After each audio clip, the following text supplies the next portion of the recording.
Hello everyone, I'm going to show you how to set up your Keenetic router. So, first thing you need to do is turn on the router. Take the power adapter, plug one end into an outlet, and the other into the router.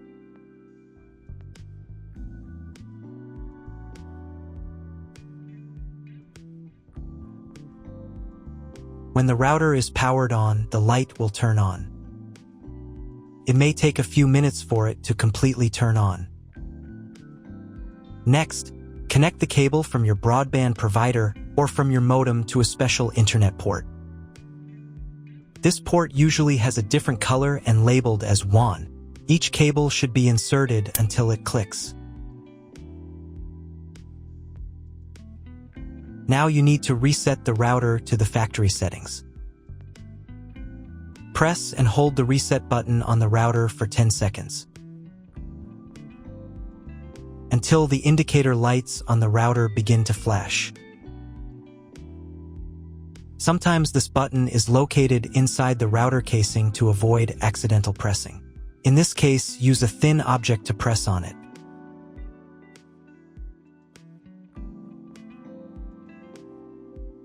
The router will reboot and the settings will return to the factory defaults. Insert one end of the Ethernet cable that comes with the router into one of the Ethernet port.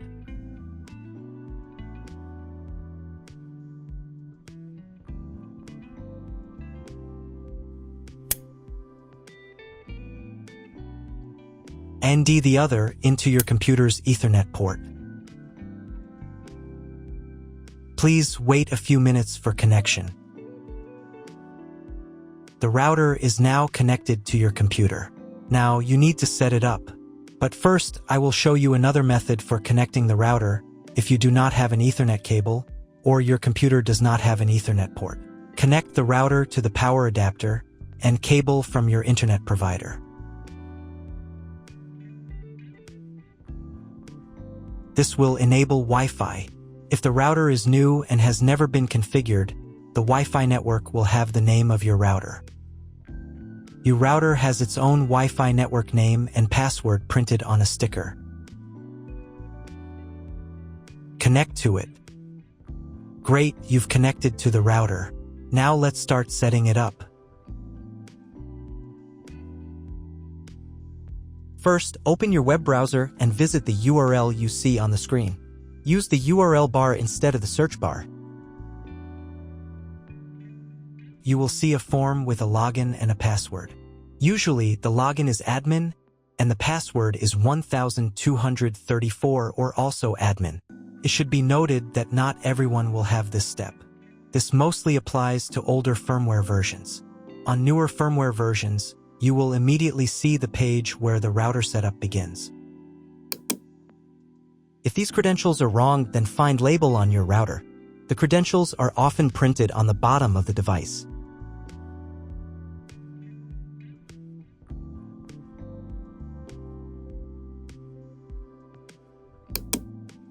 If none of this works, it means that your router has already been configured and someone has changed the login and password.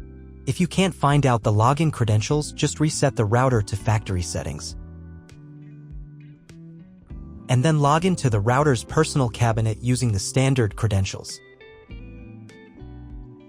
Before starting, I want to tell you that different firmware versions differ slightly from each other.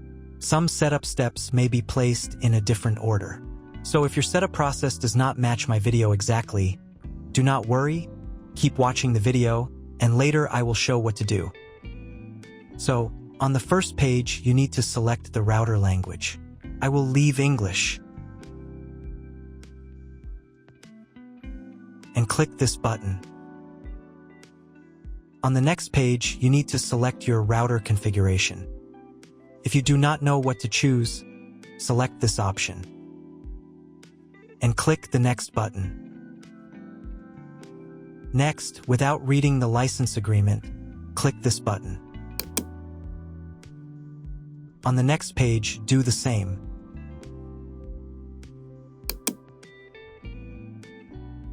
On the following pages, you will be shown how to properly connect the router if you have a modem.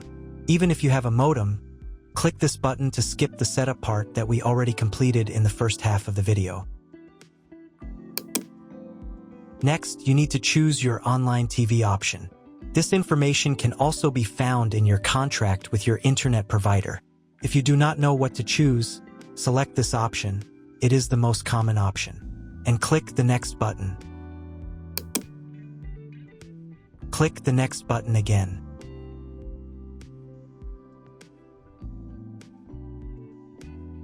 Next, you need to select your time zone. If you do not know which one you have, choose any.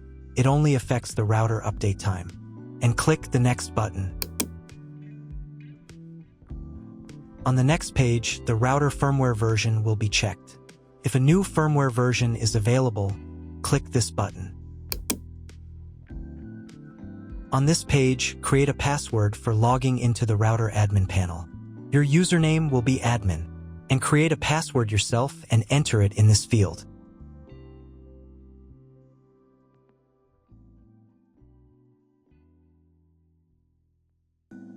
And click the next button. On the next page, select the day and time when the router will automatically download and update the firmware. Here, select the day. I will choose Monday. And here, select the time range when the router will be allowed to download and update. And click the next button. If a new firmware version is available, the router update process will start next. Wait a few minutes. If you were connected to the router via Wi-Fi, reconnect to the network.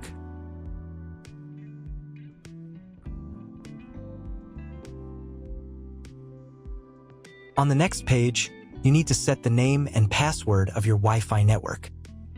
Enter the network name in this field. And enter the network password in this field. The password must consist of at least 8 characters. And click the next button. Wait a couple of minutes. If you were connected to the router via Wi-Fi, reconnect to the network with the new settings.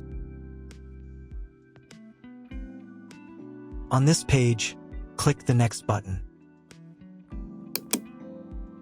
On this page, click this button. On the next page, all the data of your router will be displayed. You can print it, copy it somewhere, or download it to your computer. Click the next button. And click the Finish button.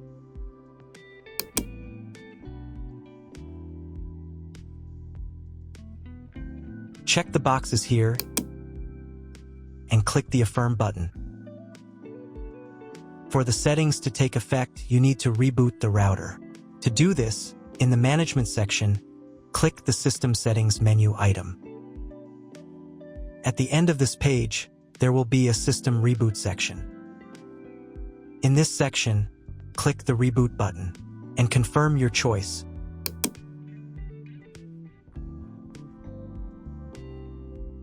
Wait a couple of minutes for the router to fully reboot. Now check if the internet is working. Just try Googling something. If internet still doesn't appear, contact your internet service provider. He will tell you what type of connection you have and what other settings you need to do. That's all. If my video was useful, please support my work. I donate half of all donations to shelters. You can find more details in the description below.